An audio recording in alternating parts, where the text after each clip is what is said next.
আমি প্রথমে পার্থ চট্টোপাধ্যায়ের কাছে যাব। পার্থবাবু, মমতা বন্দ্যোপাধ্যায় আজকে ডেফিনেটলি তিনি তার অন্যতম সিগনিফিকেন্ট বক্তব্য হিসেবে যেটা উঠে আসছে, তিনি বলেছেন যে প্রধানমন্ত্রী নন, তিনি চান কুঁড়ে ঘরে থেকে কাজ করতে। তো বটেই, একই সঙ্গে কাল আপনিও বলেছিলেন দলে একই সঙ্গে শুদ্ধিকরণের বার্তাটাও দিচ্ছেন তিনি। কোন পরিপ্রেক্ষিতে?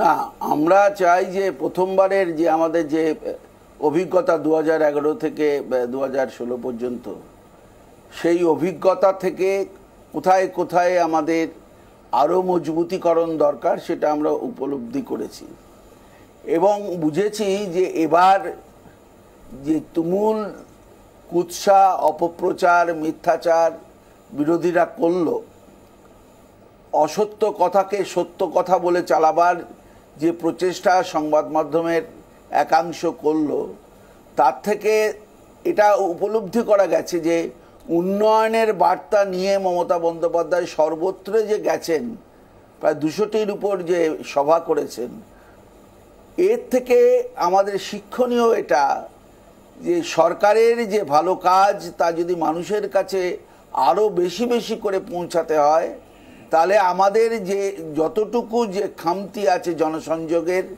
সেই জনসংযোগের খামতিকে মেটাতে পারে সংগঠন। এখানেই পার্থদা আমার আপনার কাছে জিজ্ঞাসা যে তার মধ্যে কি অন্তর্দ্বন্দ্ব এবং এই যে প্রলোভনে পা দেবেন না, এটা বলতে হচ্ছে মমতা বন্দ্যোপাধ্যায়কে। বিরোধীদের আপনারা যে কোট আনকোট কুৎসা অপপ্রচার বলছেন, অন্তত ভোটের ফলের নিরিখে বলা যায় যে সেটা গ্রাহ্য হয়।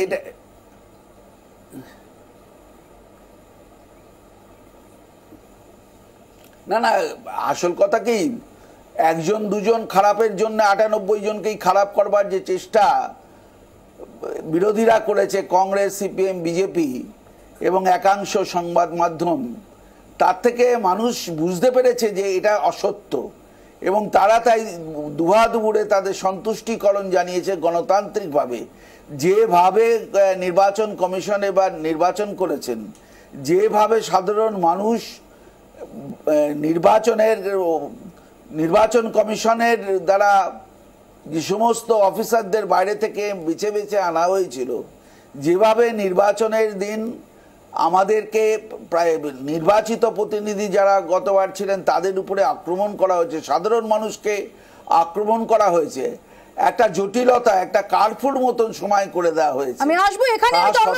তন্ময়বাবু, বিরোধীদের অপপ্রচার একই সঙ্গে নির্বাচন কমিশনের ভূমিকা, সেটার দিকেই আজকে মমতা বন্দ্যোপাধ্যায় আঙুল তুলেছেন। দেখুন, একটু আগে পার্থবাবু সম্মানীয় মন্ত্রী তিনি বললেন যে একজন দুজনের খারাপের জন্য গোটা দল খারাপ না। কথাটা সত্য। এখন ওটা একজন দুজন না 10 জন 12 জন না 20 জন 22 জন না 30 জন 32 জন, এটা এক্ষুনি বলা যাবে না। কিন্তু এই যে কুৎসা অপপ্রচার, আচ্ছা কোনটা অপপ্রচার? নারদকাণ্ড অপপ্রচার, ডেলো বাংলোয় মিটিং অপপ্রচার, তাহলে বলতে হবে তো যে এগুলো মিথ্যে। একদম নির্দিষ্ট করে বলতে হবে ডেলো বাংলোয় আমি কোনো মিটিং করিনি, আমার কোনো ছবি 1,86,00,000 টাকায় বিক্রি হয়। অপপ্রচারের অভিযোগটা যখন আনা হচ্ছে আজকে, না না, আমার প্রশ্ন হচ্ছে এই এতগুলো কথা তো বিরোধীরা বলল, না না, সে তো মানুষের কাছে গেল, এই অভিযোগগুলো বারবার করে বলল, নিজেদের তো কোনো কর্মসূচি ছিল না, একমাত্র মিথ্যাচার, সব কাণ্ড নিয়ে তারা হাজির হয়েছিলেন জনতার দরবারে।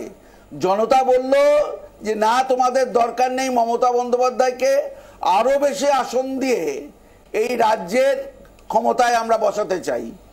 ঠিক এখানে এখানে জয়প্রকাশ দা আজকে কিন্তু মমতা বন্দ্যোপাধ্যায়ের নাম না করে এই অভিযোগটাই এনেছেন, বলেছেন বিজেপির নাম করে ডেফিনেটলি যে এমন বিষয় করা হয়েছিল যে সিবিআই লেলিয়ে দেওয়া হচ্ছে, ইডি তাদের পেছনে লাগিয়ে দেওয়া হচ্ছে। তিনি রেফারেন্স এনেছেন যে 80,000 ইন্ডাস্ট্রিয়ালিস্ট তারা এই ভয়ে তারা দেশ ছাড়া।